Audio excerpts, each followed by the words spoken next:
So I've just met with the Mosque Council from Oldham in my office. I was very clear that I have been calling for a ceasefire in Gaza for over 4 weeks now. I was one of the first MPs to do so. Unfortunately, I wasn't able to attend the vote on Wednesday. If I had been there, I would have voted for the amendment for the ceasefire. I was really upset and disappointed, and I do apologise to anybody who's felt hurt that I wasn't able to attend. I have been working very, very hard behind the scenes, but also in public. So, for example, calling for the early day motion, ceasefire, meeting with the Minister for the Middle East, and many others, both inside the Labour Party and outside the Labour Party. We know we are going to get this ceasefire. We are working so hard around this, and I hope you can bear with me. What do you make of that? That is the MP, Debbie Abrams, effectively held hostage. Is that an appropriate way of describing it? Effectively held hostage. The video that she's released, she didn't release. It was a private video for members of Oldham Mosque Council. There's something far dodgier going on there. Do not fear them. Do not fear any of them.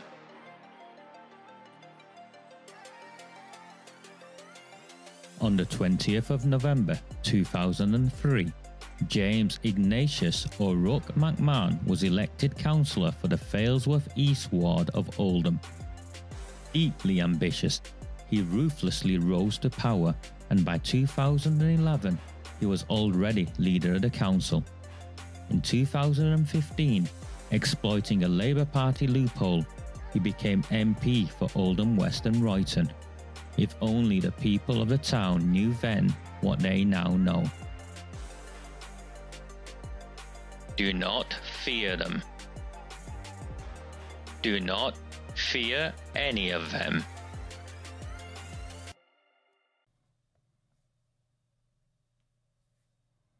It should be back up now, if it's worked.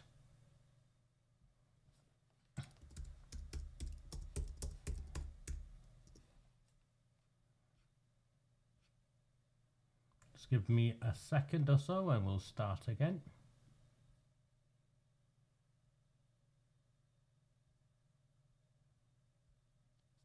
Do not fear them.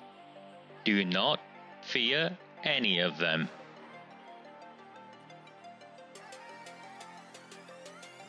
On the 20th of November 2003, James Ignatius O'Rourke McMahon was elected councillor for the Failsworth East Ward of Oldham.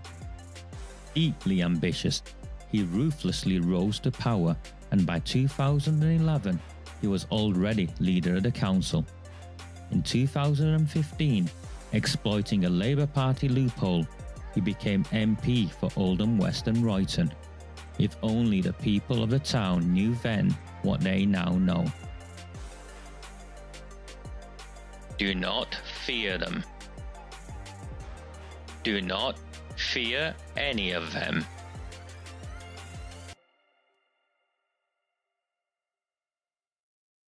Very good evening. My apologies for the several false starts this evening. My internet went down. I'm not sure why my internet went down. I've moved everything to subscriber only and member only for a couple of reasons.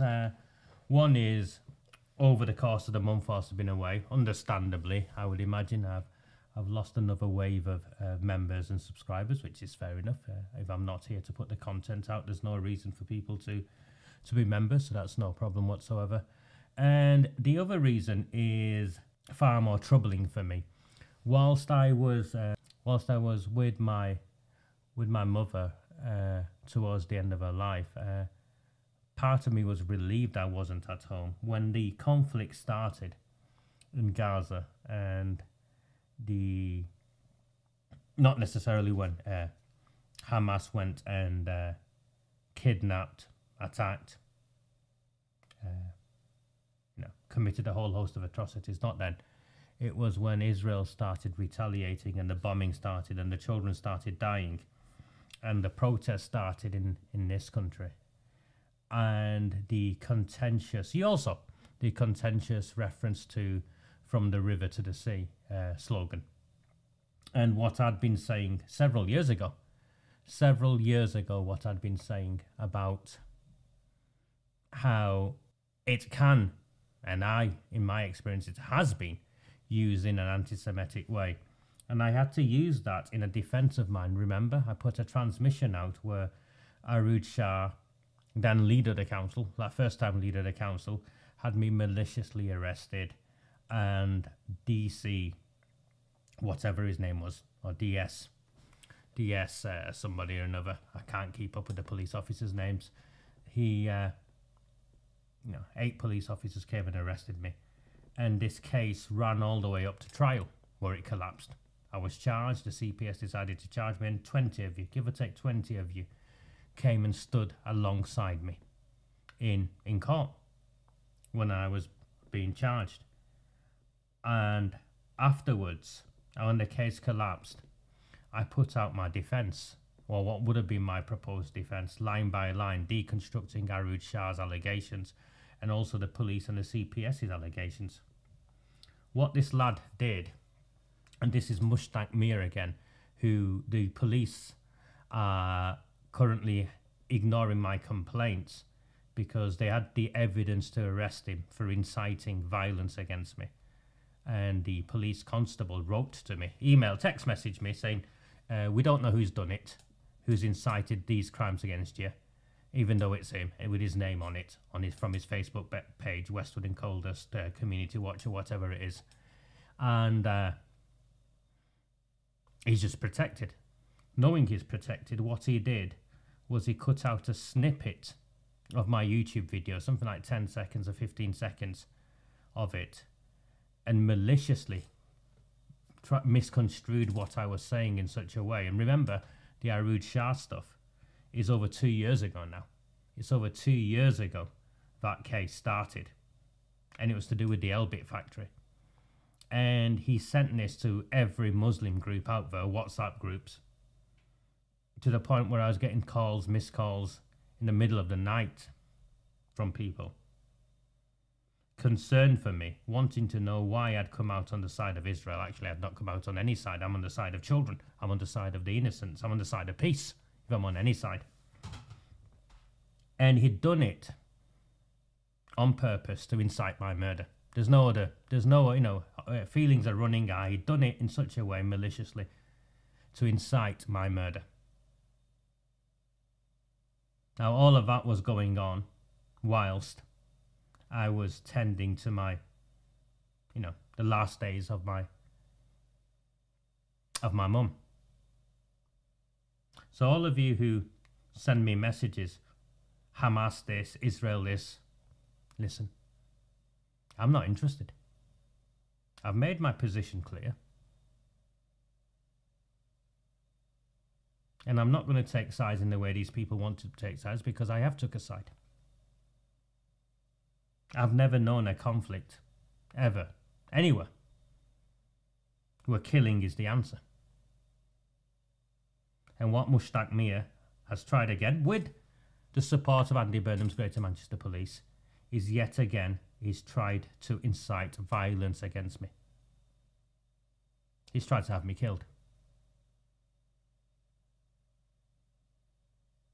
So I know all of this is entertaining and educational, but at the end of the day, it's me and my family who are at risk. And we now know, if there was any doubt, is there any doubt with any of you? The police aren't neutral in this. The police are on the side of the gangsters in this town. So that's why I've, in the main, gone behind this sort of membership. And anyone can join. You can join on Ghost, on the Red Wall of the Rabble newsletter. It's £3 there. Or you can join straight off YouTube. I think it's only 99 pence. And that's my position, Nick. And if it upsets people, I'm sorry. I've been consistent from the beginning. I mean, if it's any consolation, the vast majority of people who contacted me about what Mushtaq Mia did contacted me outraged at what he tried to do. Raj's cut a snippet out from somewhere to make you out to be this person, that person. We know this isn't you. These are those who are very pro-Palestinian are contacting me and saying, no, you've been very clear. Some idiot, and this is how bad it gets, some idiot sent me a link to a petition and said to me along the lines of, if you sign this petition, we'll know you're okay. You know what the petition was? The petition was to have Hamas removed from the list of terrorist organisations. You can see why I'm laughing. I spent my, 15 years of my life at least working in counter-extremism. I know a terrorist organisation when it comes along, and Hamas most definitely is a terrorist organisation. And terrorist organisations do what they do, don't they? They take a legitimate cause or a grievance and exploit it for their own ends. So no one should be surprised by what's going on. I have friends of friends, and I won't name them because it's not fair. I have friends of friends, family of friends who were kidnapped by Hamas, killed in the most recent attacks.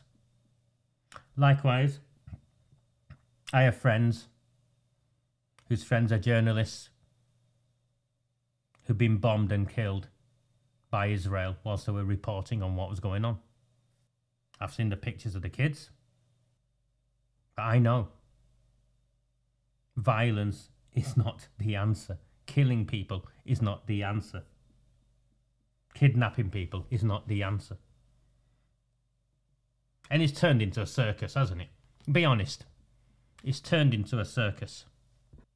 And I question how much of the people who are involved on this end, on both sides, actually care about what's going on. It's just an opportunity for a lot of people to promote their viewpoint on the world. Some people are very uncomfortable with Muslims. You know this, I know this. And they see what's going on there as a view of, let's hammer them. Some people are very uncomfortable with Jews, and it's just outright anti-Semitism. It's not even ambiguous. Some of the stuff I've seen is just horrendous. And when you look at it, what we should be doing is safeguarding our communities, safeguarding our towns, safeguarding our children, and protecting those of us we can protect from it. Not to get drawn in to either side. And create safe spaces. And we're not doing that. Our leaders aren't doing that. Instead, our political leaders, like Debbie Abrahams, has embarked on some nonsense. And this is what she's done. When she was elected, re-elected, she got in because of the bloc Muslim vote. The wards where she won was St Mary's, basically Glodick, Alexandra, basically Glodick extension, and Waterhead, where the Pakistani community have moved across to. She made a series of promises. You've seen her campaigning on Kashmir, and likewise you've seen her relative, in context to Kashmir and in context to the stuff on Palestine, Gaza, Hamas, all of that, her relative silence around the cover-up of the grooming and gang rape of our own town's children, her own constituency's children. And in exchange for her promises, she's been asked to represent that demographic. That's fair. You get in bed with the devil, then, that's your business, isn't it? She knew what she was doing.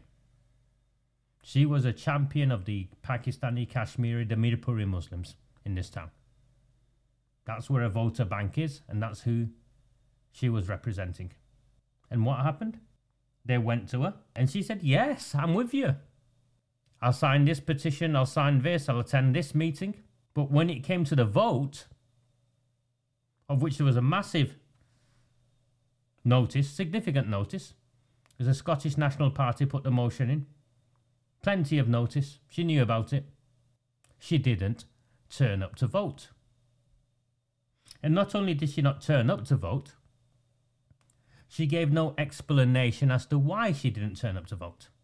And then the pro-Palestinian lobbying groups, of which they've done a job, haven't they? Whatever you think of them, they've done a job.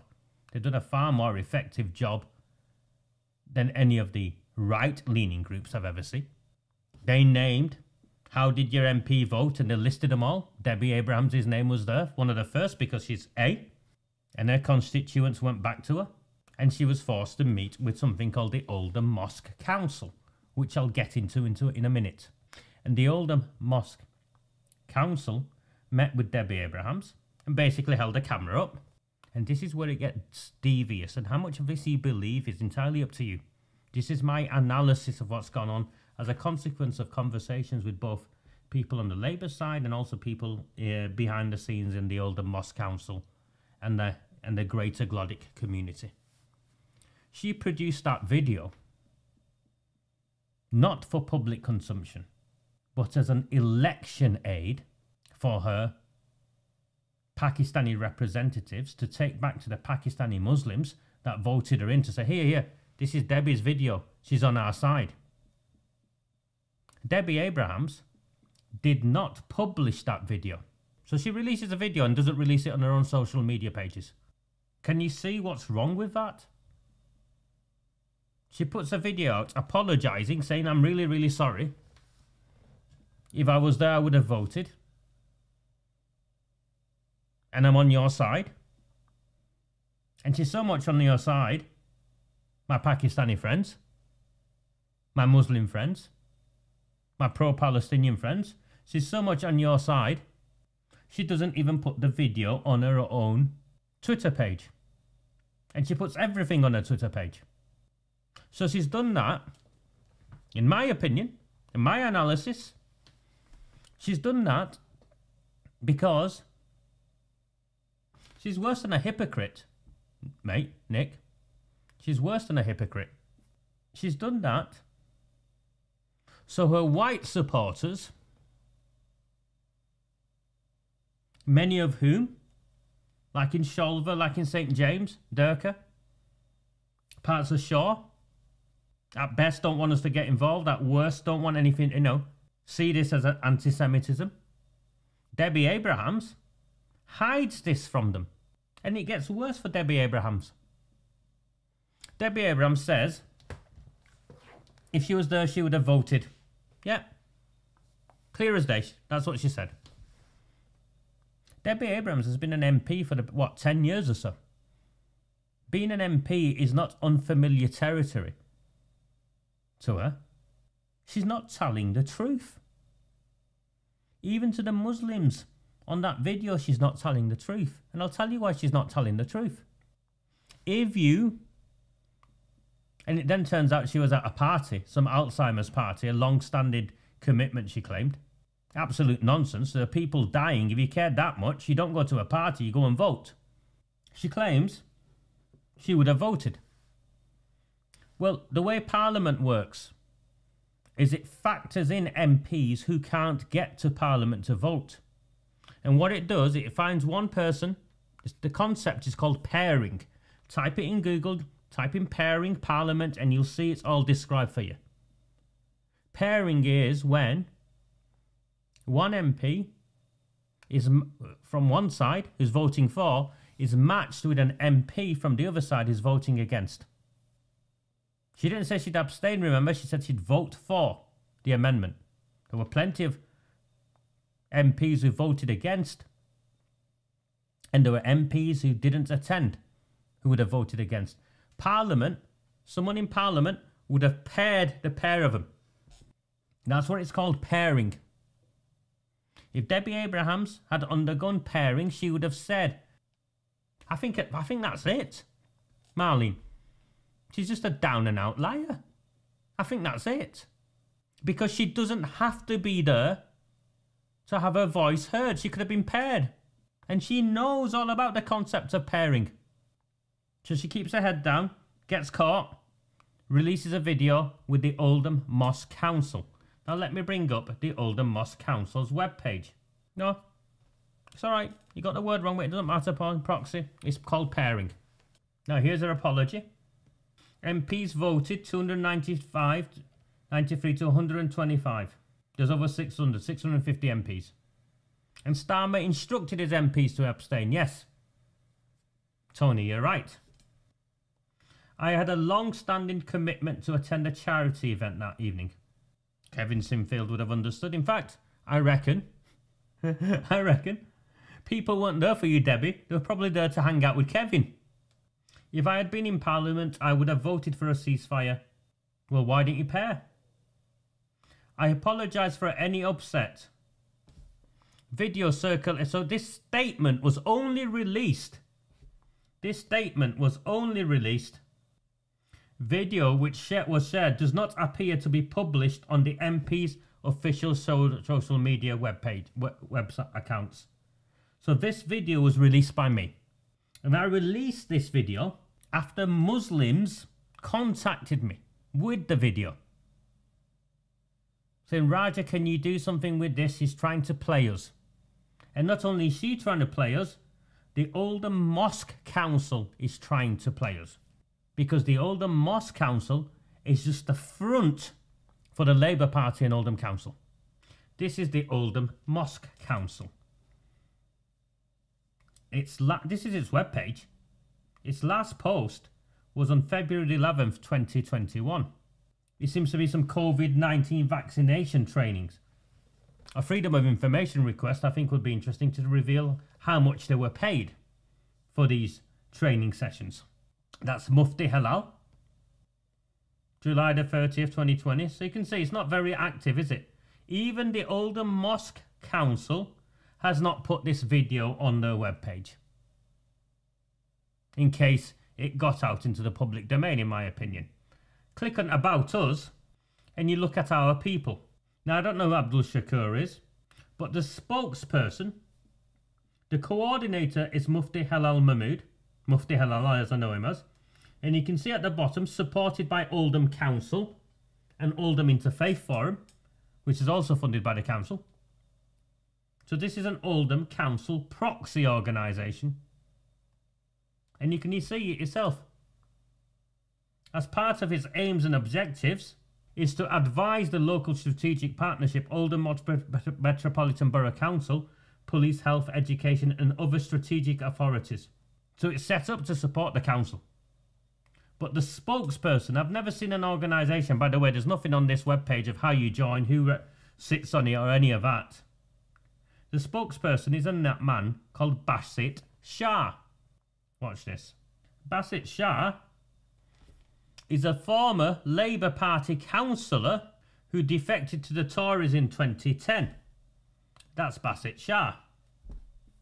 Basit Shah, as recently as 2021, was one of the candidates in Crompton Ward for the Labour Party. He got 390 votes. So when she met with the Oldham Mosque Council, what she was doing was damage limitation. This. So I've just met with the Mosque Council from Oldham in my office. I was very clear that I have been calling for a ceasefire in Gaza for over 4 weeks now. I was one of the first MPs to do so. Unfortunately, I wasn't able to attend the vote on Wednesday. If I had been there, I would have voted for the amendment for the ceasefire. I was really upset and disappointed, and I do apologise to anybody who's felt hurt that I wasn't able to attend. I have been working very, very hard behind the scenes, but also in public. So, for example, calling for the early day motion ceasefire, meeting with the Minister for the Middle East and many others, both inside the Labour Party and outside the Labour Party. We know we are going to get this ceasefire. We are working so hard around this, and I hope you can bear with me. So there you go. That's Debbie Abrams again. So she was playing us. The Labour Party was playing us. If she wasn't playing us, the Labour Party was playing us. And then you go to Jim McMahon. And those of you who are unhappy with your politicians here and the way they are keen to represent people on this issue, or the constituents are very unhappy on this issue, then say the grooming gangs, which we've been campaigning on for the last 5 years. You've got to understand these people made promises to these communities. These politicians were elected off the back of guarantees that they would represent them. They would represent the Muslims. Here.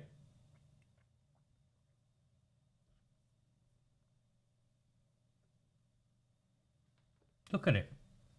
This is Jim McMahon on polling day 12th of December. Look, even the language is in Bangla. Look who he's posing with. Look at the groups. This is his own election stuff. Can you see? These people, Prabash Bangla newspaper, 2019. These people went and campaigned on the doorsteps on behalf of McMahon. McMahon went with them, with the mosques. Why? Why do you think they're angry? They were given assurances. That's why Debbie did the video. And that's why Jim McMahon now, by the way, is not coming out. He's been cancelling meetings, ignoring phone calls. He put out a press release last week. Massive war and peace. And his own people put this out. This isn't me. Someone tried to blame me for it. This isn't me. Jimmy, you can't hide. You voted for genocide. Yes, someone's obviously taking the mick. 3 one-times meat samosas for protesters subject to stock. They went to his office in Chadderton Town Hall. And they're protesting outside. He's hiding in the town hall. He might be hiding in the toilets. Those £100,000 toilets. He's locked himself in the loo. He's hiding. Well, once he'd been marching up and down Featherstall Road as if some sort of viceroy. He's now hiding from the Muslims for himself. He put out this war and peace on his Facebook and you'll see it. He doesn't even mention the word Palestinian or Palestine once in his post. Because the truth about James Ignatius O'Rourke McMahon is that he's historically very pro-Israeli. He's played both sides as well. Whilst in Oldham, he's nibbling on the samosas, he was chair of the group that said any criticism, the chair of the Labour Party group, that said any criticism of Israel is automatically anti-Semitic. I have Israeli friends who disagree with that. Shutting down debate. No. He's got half the town blocked, I think, Jack. I think he's got half the town. And anyone who knows me knows this isn't my style. Jimmy, you can't hide. You voted for genocide. TikTok's Shah something or another in the background, you can see. I don't even use TikTok. This is in response to his war and peace. This lad called Janatul Islam Chowdhury. So you want more in, and I don't know this guy, I just screen grabbed it. And you can see he's restricted who can comment. Only people who follow this page, this is McMahon's page, for more than 24 hours can comment, and he's been deleting. So you want more innocent civilians to be killed. By not voting for a ceasefire, you have shown that you do not voice the concerns of Oldhamers. It's only about you and your career. I never thought I'd say this, but I'd rather vote for Raja Miah than you. I pray you lose your next election, and I, along with thousands, will not be voting for you. You have been a disappointment. Don't come begging for votes. So he's lost the Bangladeshi bloc vote. Now, none of you should get upset about this, because he's lost the Bangladeshi bloc vote in the same reason why he's lost the white working class vote. It's because these politicians just use these communities. And once they are asked to do something in return to these communities, they weighed it up. And as Janatul Islam Chowdhury quite clearly says, it's only about you and your career. It's only about you and your career. And I'd say it's the same for Debbie Abrahams. So to all of you who are getting angry at the Muslims lobbying the politicians, you know what my position is? I don't have any popcorn. But if I did, the block vote has been the safety net for these politicians. And that block vote is no longer as safe as it was. And some have said never again. And what Debbie Abrahams' lot, the Oldham Mosque Council, tried to do was do a secret video and take it round. McMahon, my information is McMahon was meant to meet them on Wednesday and he cancelled on the Wednesday. It appears that they'd been planning a similar secret video, but McMahon got spoofed. Because clearly people are sending me the videos. People are sending me the videos. So please, my plea to all of you is, let it play out. The Muslims, for the first time that I can recall, have mobilised against the Labour Party in Oldham. And they're angry with Debbie Abrahams and angry with Jim McMahon. They're also angry with their councillors. And the reason they're angry with the councillors surrounded McMahon when they were winning. They're a team, remember. This is what's gone out. Again, this isn't me. Nothing to do with me. Vote for us. We support baby killers. We support genocide Labour with McMahon and Keir Starmer at the top. Let them. You have every right to be angry. Let them. So we move on to the protests. And we've got KAMRAN GHAFOOR and his team. The Free Hollinwood Conservatives. The first Palestinian protest in town, I think it was on a Sunday, was it? Near the town square, in the Old Town Market, indoor market. They rocked up. Labour had issued instructions for no one to go. Arud Shah had issued instructions. The Labour Party had issued instructions. No one to go to any of the marches. The Conservative instructions were even clearer, I thought, and there was no expectation on the Conservatives to go. Not only did they go, they're waving the flags and they're holding them up. They're not hiding, are they? KAMRAN GHAFOOR and the Hollywood Free, as I make reference, they're not hiding what they're doing, are they? And KAMRAN GHAFOOR's in for 4 years. The other guy's in for 3 years. And the last one is up next year. I think he would have won anyway. With just the anti-Labour sentiment. So why have they done this? Let it play out.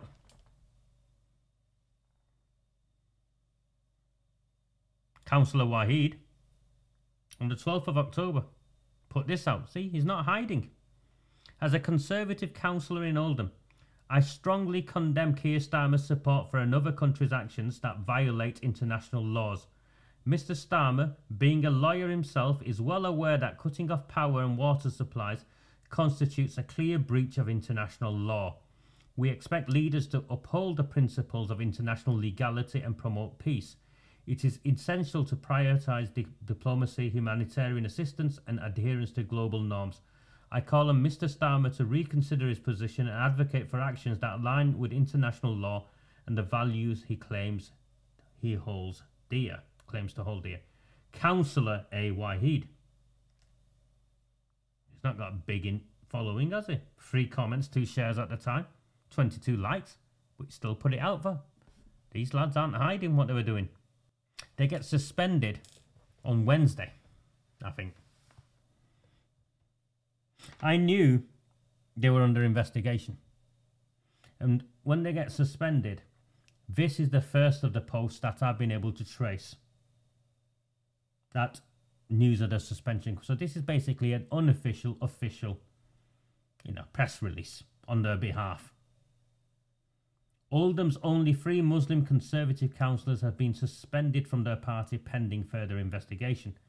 The baseless allegations is that they were involved in anti-Semitic chanting at the London pro-Palestinian march, which all 3 councillors have vehemently denied.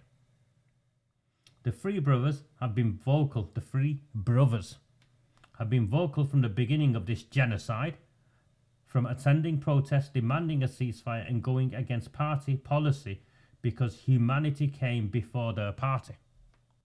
We should be proud of them for standing up and speaking, even though it may cost them their seats with their party. The community will never forget this, and we will get together and make sure you are all re-elected in your future elections. And if there was any doubt, Councillor Wahid, I would rather die fighting than live in submission to anyone other than Allah. The Oldham Chronicle finally picked up on it, about 9 hours today. I know the malicious blogger's been going on about it, exclusive this, exclusive that. He's had no exclusives. These guys clearly needed clearance from Labour Party head office. So the consequence is that the Conservatives are no longer the official opposition. They've gone down to 8. Not only have they gone down to 8, these three have sent a letter, an email to the borough solicitor, and they've formed their own group. Now, by forming their own group, what they've basically done, well, because they're meant to be suspended pending an investigation, they basically told the Conservative Party, they've shown them the middle finger, haven't they? They've told the Conservative Party to get lost. They can argue whether they were Conservatives in the first place. KAMRAN GHAFOOR, as I told you at the beginning of this, was a previous Labour Party councillor in Werneth. And one of the other two, I don't know which one, is the brother-in-law, extended family member of another Labour Party councillor. Those of you with memories long enough will remember Saha Abid in Medlock Vale and what I've made reference to as cartel politics. But that's by the by. They've formed their own group. They've called it the Oldham Group. I think this is the first bit that I'm going to criticise about them. Why have they called it the Oldham Group? What part of Oldham are they representing, or what wide demographic views of Oldham are they representing? They should have just called it the Muslim Group or the Pakistani Group. Actually, the Pakistani Group rather than the Muslim Group. They should have just called it the Pakistani Group. So a few of you have asked me, will these guys now, will loads of others now join them? And those who don't understand how these communities operate are saying, oh yeah, this guy will join, that guy will join, something will happen, 4 or 5 or 6 or 7. Listen, they've not even been able to get the other Pakistani independent who's very pro-Palestinian to join them, and that's Aftab Hussain from St Mary's. Now, for Aftab Hussain to have got elected in St Mary's, he had to have done a deal with the Labour Party, with Arud Shah. Again, you can believe what you want to believe. I'll do it another day. We'll go through how those elections are won, and I'll take all the names out so no one can sue me. They've not been able to get Aftab on board.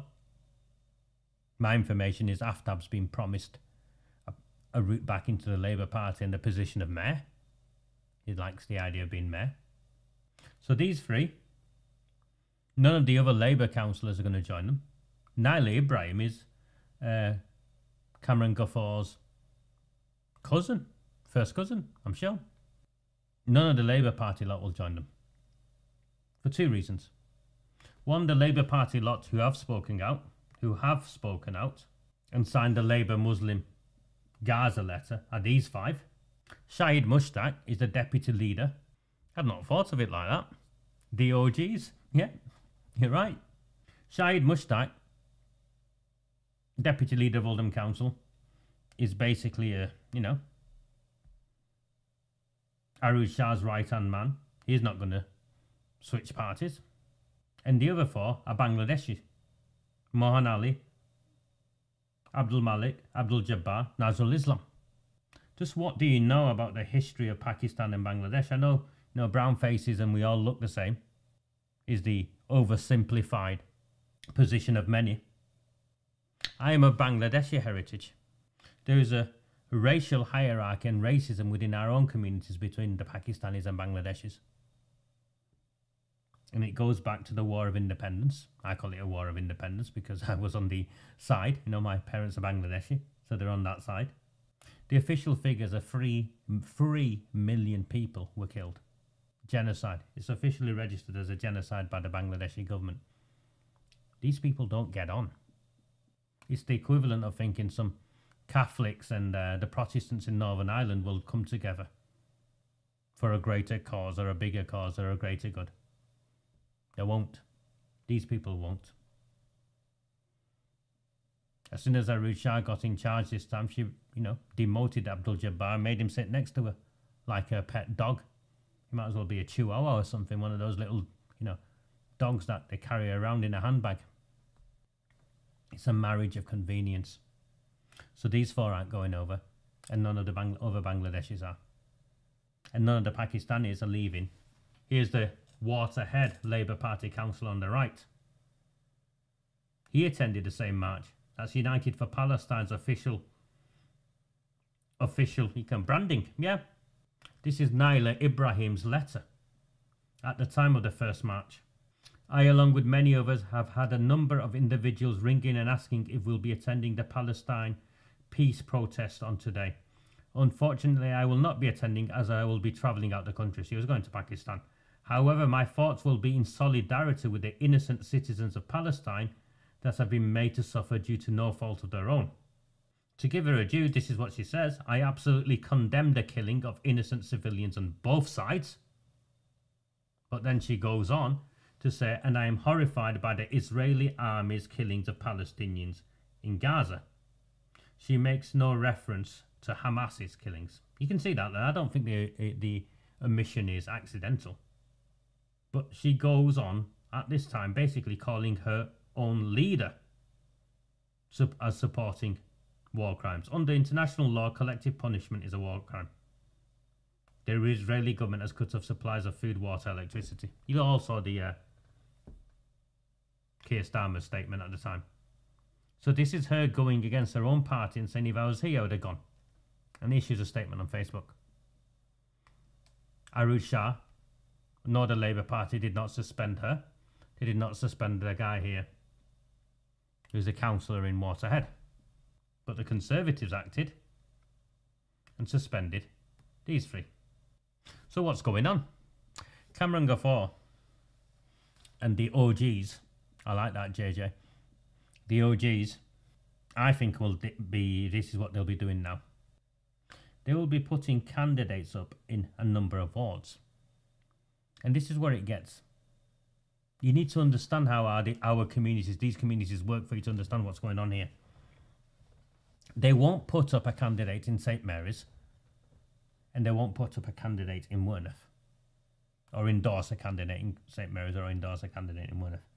And the reason why is that these guys belong to the same cartel, the same clan. Call it a clan. They belong to the same extended family as Naila Ibrahim and I think Akil Salamat, who's up in St Mary's. You don't run against your own. Well, they are going to run or endorse candidates. Is they're going to endorse candidates in Medlock Vale. They're going to endorse candidates in Alexandra Ward, and they're going to endorse candidates in Waterhead. So they won't put up a candidate in St Mary's and they won't put up a candidate in Wornoth because their family members are basically running in those wards. See, the politics don't matter. There's layers and layers and layers. And the bottom layer is which clan do you belong to. The overriding layer is that. What they've got, and what they will do, is put up someone in Alexander and they'll win. They'll put up someone in Medlock Vale and they'll win.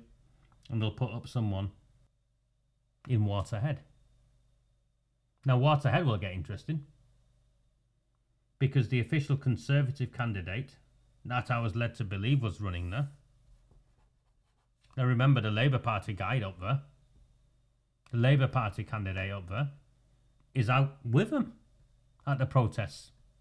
So they'll take another 3 seats. And the Pakistani group will have 6 councillors. And ultimately they can take 3 in Alexandra, they can take 3 in Medlock. They've got 3 in Hollinwood. They can take 3 in Waterhead. They'll have 12 councillors ultimately. If it carries on, if they can keep the momentum going. But I don't think that's what KAMRAN GHAFOOR's endgame is.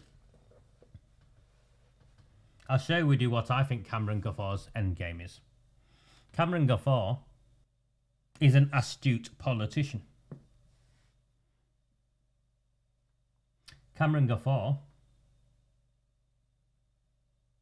I think, will be running for MP off the back of this as an independent, hoping he can galvanise the Pakistani vote behind him and run as a Muslim candidate and get enough of the Bangladeshi vote and try and use the Palestine issue to override any reservations the Bangladeshis have about supporting a Pakistani candidate. KAMRAN GHAFOOR, like that, took Hollinwood and all 3 seats in Hollinwood. Took it from Labour. Historical Labour stronghold, all 3 heavyweight Labour politicians, like that. So KAMRAN GHAFOOR will try and mobilise the Pakistanis. And remember, the way the voting happens, McMahon had 25,000 votes.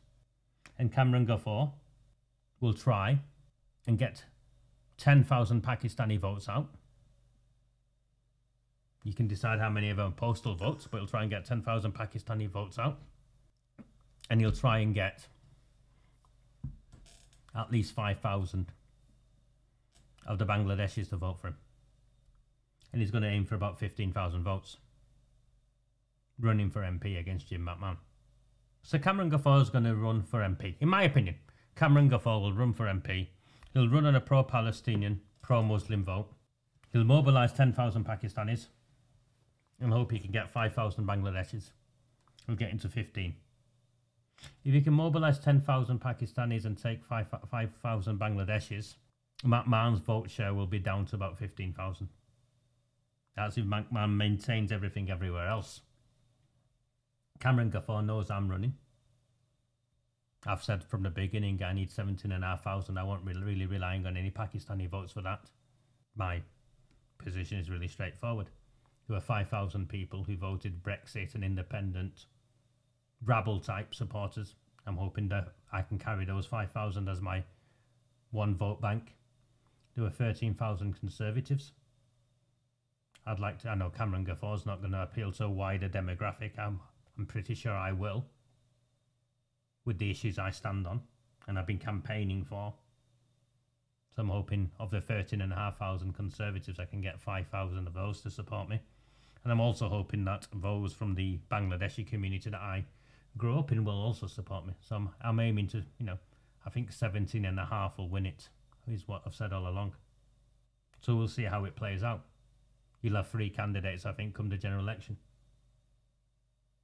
You'll have Jim McMahon, who'll have lost pretty much all of his Bangladeshi and Pakistani Muslim bloc vote, plus a significant amount of the white working class who voted for him based upon the campaigning we've been running to do with the cover-up of the grooming and gang rape of our town's children and his support for Arud Shah and their extended gangster associates.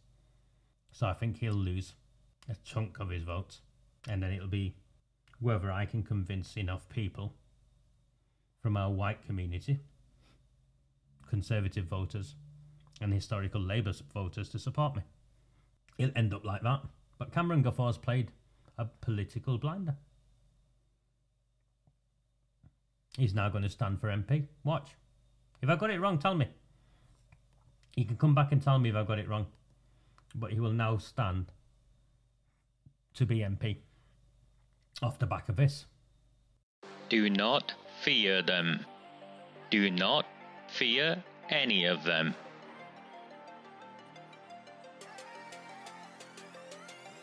On the 20th of November 2003, James Ignatius O'Rourke McMahon was elected councillor for the Failsworth East ward of Oldham.